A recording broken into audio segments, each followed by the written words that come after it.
Hello everyone, I hope you're enjoying lesson 10 so far, and I have to tell you that I am very excited to talk with you about decision making as we begin this new unit.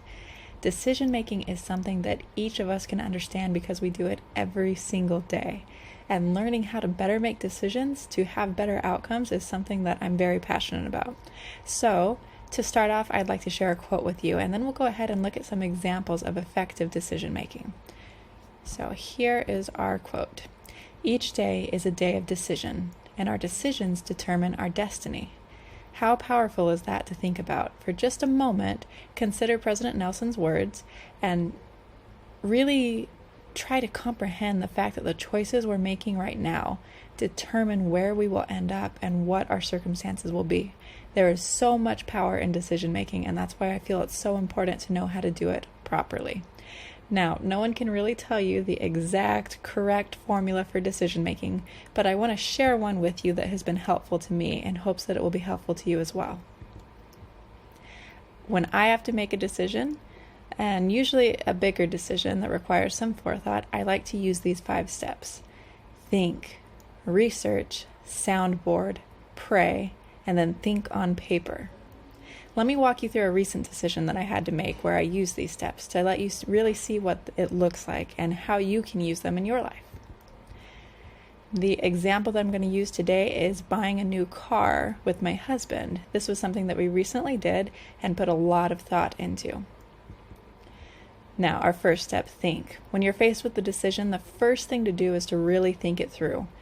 Find a time and a space where you're not distracted and think about all of the risks and the benefits that could come from this decision.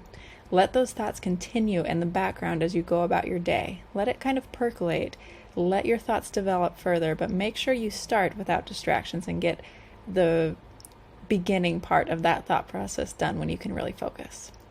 Now, in terms of my example, I had to consider if we really needed a car, if it was the right time to buy a car, what kind of a car we would buy, and our budget.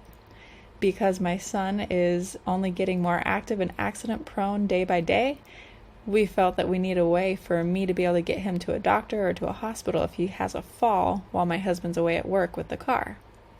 There were a lot of factors that went into this, but you have to ask the right questions when you're making a decision. So start with a lot of forethought. Now, step number 2 is research. It's best to understand as much as possible when you're facing a decision.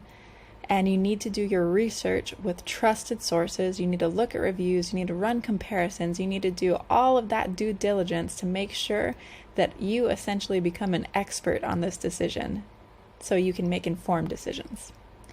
Now, for me, this meant within our budget, I needed to find out what cars fit our needs.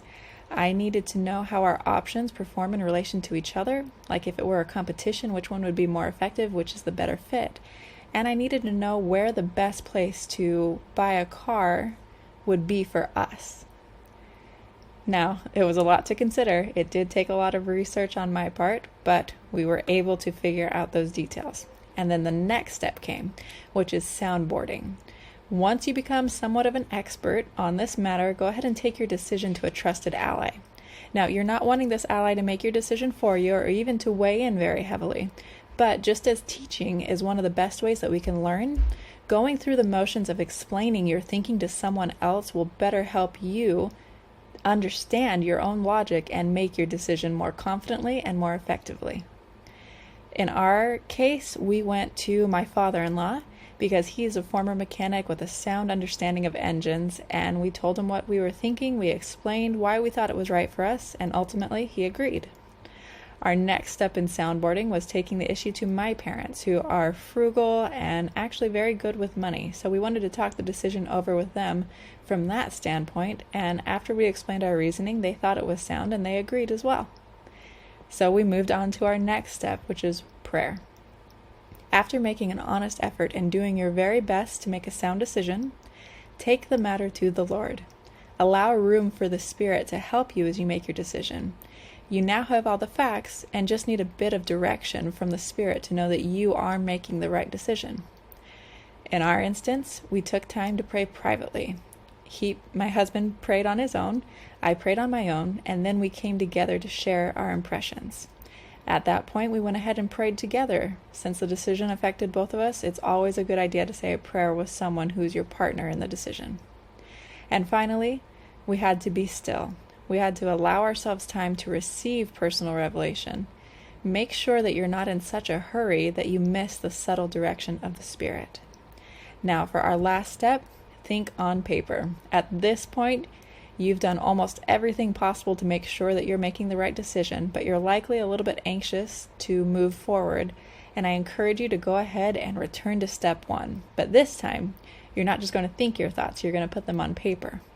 See a visual representation of your plan and your thinking. Doing so is sometimes the step that allows you to receive that revelation that you've been seeking. In my case, I started with a pro-con list. I started writing down all those pros and cons, and I quickly saw that the pros outweighed the cons. After all of my research, thought, and prayer, I even identified new elements that I hadn't even considered yet. Now, finally, finances. I needed to see a visual representation of our finances and how this would impact us. So I created a worksheet with all our financial information, our payment plan, and I was able to really see how this decision would impact us financially. Being able to have your thoughts on paper and to actually physically, tangibly see them is really helpful when it comes to having clarity and peace of mind that you're making the right decision.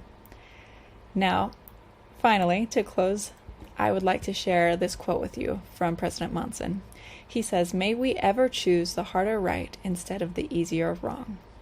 It is really hard sometimes to know what is right and what is wrong in a decision, and sometimes there's not even a wrong, but we want to not just get good, not to get better, we want the best option for ourselves.